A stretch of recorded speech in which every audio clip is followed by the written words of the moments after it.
A continuación vamos a seguir con la charla de Pilar Pradilla, una buena amiga de la Sociedad Ecuatoriana de Cirugía de la Mano y en este caso invitada especial para este curso latinoamericano de hombro y codo.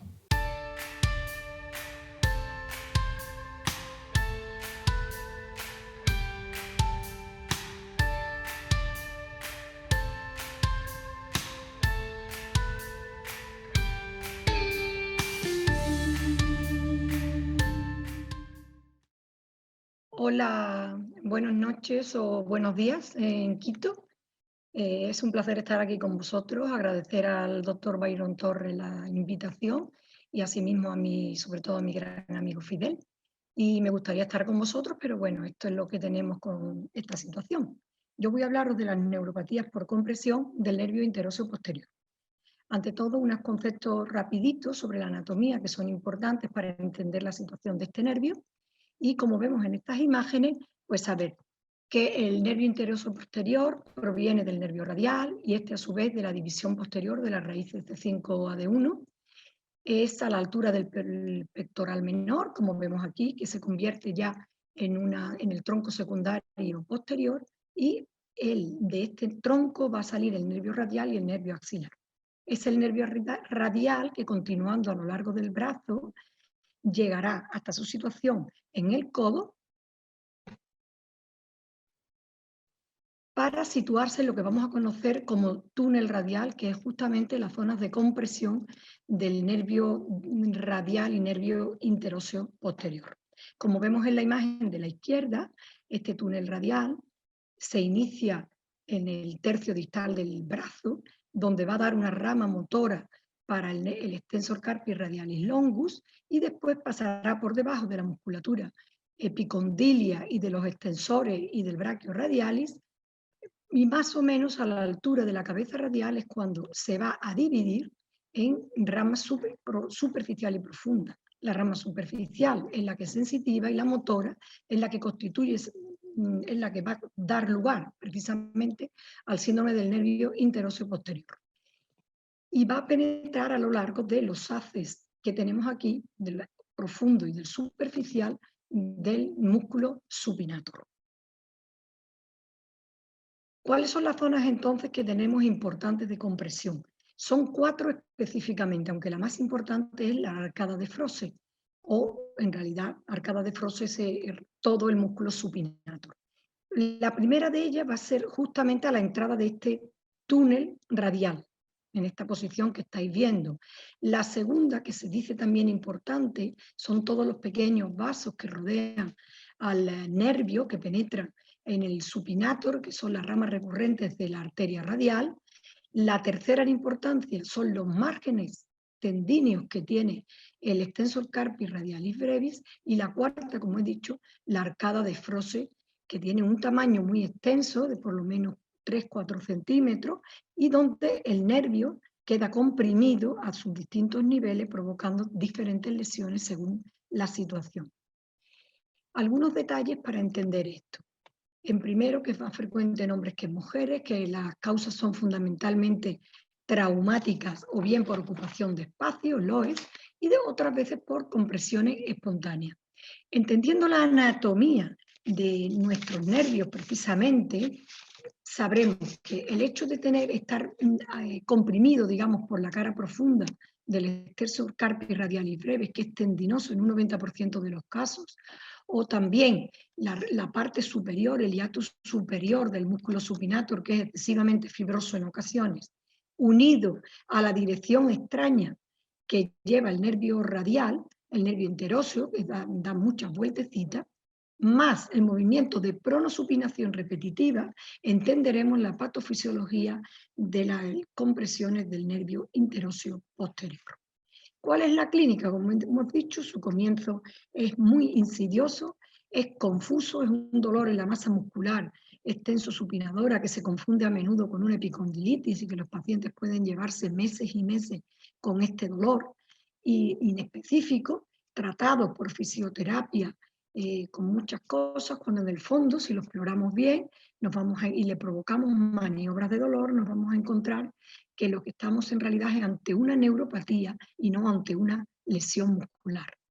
Los síntomas al principio, los síntomas motores son leves, como mucho puede tener una debilidad a la hora de extender un dedo, pero en general no es excesivamente llamativo. Tiene que ser, como vemos aquí en la imagen de la derecha, una mano ya muy afectada porque sea una compresión algo superior y entonces comprima, o sea, llega ya un momento en que afecte a lo que es la parte motora, pero en realidad nosotros debemos de evitar esto. No hay signos sensitivos, esto es otra cosa que tenemos que tener muy presente. Con la ayuda del electromiograma y con una velocidad de conducción enlentecida en los tramos del codo, nos hacemos una pequeña idea de cuál va a ser la clínica. Interesante e importante que hagamos siempre una ecografía. Si podemos nosotros estar presentes o hacerla nosotros, pues muchísimo mejor. En este pequeño vídeo me he confundido, voy a dar un poquito de marcha para adelante otra vez. En este pequeño vídeo vais a ver cómo el nervio interóseo va circulando primero la entrada en esa parada que veis ahí, que sería esta imagen, continúa su recorrido y aquí está en plena masa muscular, es intramuscular, aquí está señalado en esta imagen, y por último ya a su salida. Todo eso son puntos de compresión que puede tener el nervio dentro de lo que es toda la arcada. ¿Cuál sería nuestro tratamiento? Si resulta que tenemos una clínica pesada de varios meses de evolución, de que hay unos puntos de dolor también muy evidentes, de que ha fracasado el tratamiento conservador y de que la clínica va no bajando, digamos, sino que va ascendiendo, entonces recurriremos al tratamiento quirúrgico. Este tratamiento quirúrgico, primero decir que yo creo que en la mayoría de las neuropatías, al igual que la del nervio cubital, un porcentaje muy alto, en el cubital seguro que el 50% van a acceder con tratamiento conservador, pero en el interóseo posterior no cede con un tratamiento conservador. Son pacientes que cuando vienen es que llevan años, no digo años, pero meses con un tratamiento que no les ha servido de nada, ¿no? Y yo creo que es más bien un diagnóstico erróneo. Entonces tenemos una cirugía abierta o una cirugía endoscópica. ¿Cuál es la cirugía que utilizamos abierta? El abordaje para nosotros es siempre lateral, penetrando entre el extensor carpi radial y brevis y el extensor común de los dedos y apoyándonos visualmente, como veis, por la arteria recurrente radial, que son muy sangrantes y que muy a menudo vamos a tener que coagularlas porque esto nos va a favorecer el resultado final. Una vez visto la arcada que la estamos viendo aquí arriba, procederemos a la liberación, al corte de esta arcada. Como veis aquí, una vez liberada la parte más superior, el nervio se deja aparecer, se deja ver bien, y si vemos que no tiene que el estrangulamiento está resuelto a este nivel y que interiormente, incluso digitalmente, nosotros vemos que el espacio está muy libre, cortaremos nuestra sección del músculo supinator aquí. Creemos que con la apertura de la fascia del extensor carpi brevis y con esta apertura muscular va a ser suficiente. Si no, como en este caso, haremos una apertura completa del supinator hasta que lo dejemos completamente libre al nervio interóseo posterior. ¿Qué sucede cuando las lesiones son ocupantes? En este caso siempre hacemos una apertura también del canal y en este caso vemos a la izquierda que se trata de un lipoma gigante, son de unos 6 centímetros, bastante inmenso y que ha cursado al principio con mucho dolor y posteriormente con una caída brusca de los dedos, es decir, es una parálisis casi que inmediata. Sin embargo, la recuperación pues, fue bastante precoz. ¿Qué estamos haciendo ahora? Pues prácticamente cuando se trata de que no tenemos una causa de ocupación, ni tampoco de una causa traumática, como podría ser una lesión, una secuela articular, una cabeza de radio, etcétera, vamos a la cirugía endoscópica directamente. Es ligeramente más difícil que para hacer que la cubital. Yo la cubital estoy muy habituada y esta, la del nervio interóseo posterior me costó un poquito de más trabajo, pero bueno, se puede conseguir. Lo primero, hacer una identificación clara del túnel radial antes de someternos a la cirugía. Y para ello siempre la identificación del nervio interóseo posterior.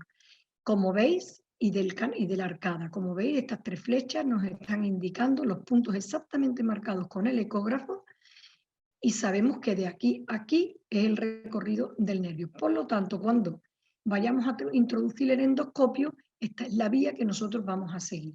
El espacio a entrar es igual entre este subcarpio radialis brevis y el digitor común.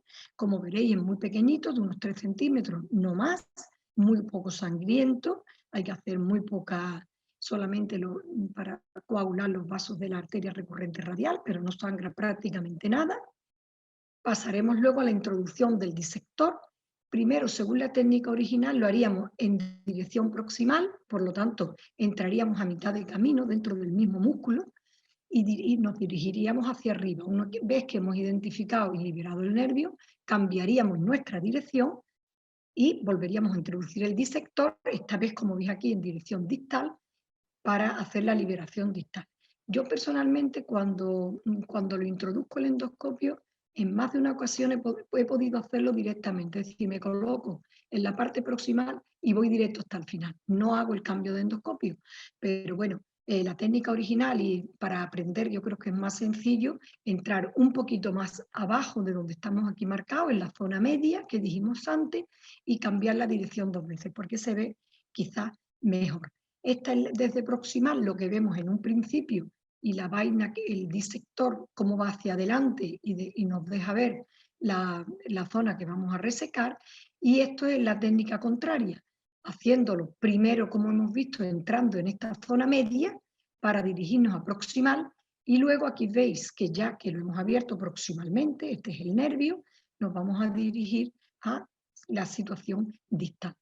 Este es el resultado con el nervio bien identificado. Este es un caso mío directamente abierto desde proximal, y esta es la imagen que tenemos cuando lo hemos abierto completamente hacia arriba y hacia abajo por la técnica endoscópica. Ambas son endoscópicas, desde luego, pero esta es para que veáis la imagen interior, y esta es la imagen una vez previo a cerrar. ¿Cuáles serían mis conclusiones? Pues las conclusiones que indudablemente el diagnóstico debe de ser muy correcto con la clínica, ecografía y electromiografía combinada, que la técnica preferente hoy es endoscópica cuando se trata de lesiones por sobrecarga, pero que cuando la haremos una técnica abierta, cuando estamos ante secuelas traumáticas o lesiones o ocupaciones de espacio.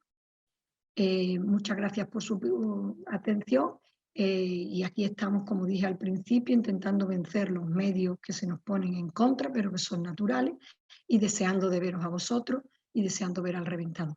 Muchas gracias y buenas noches.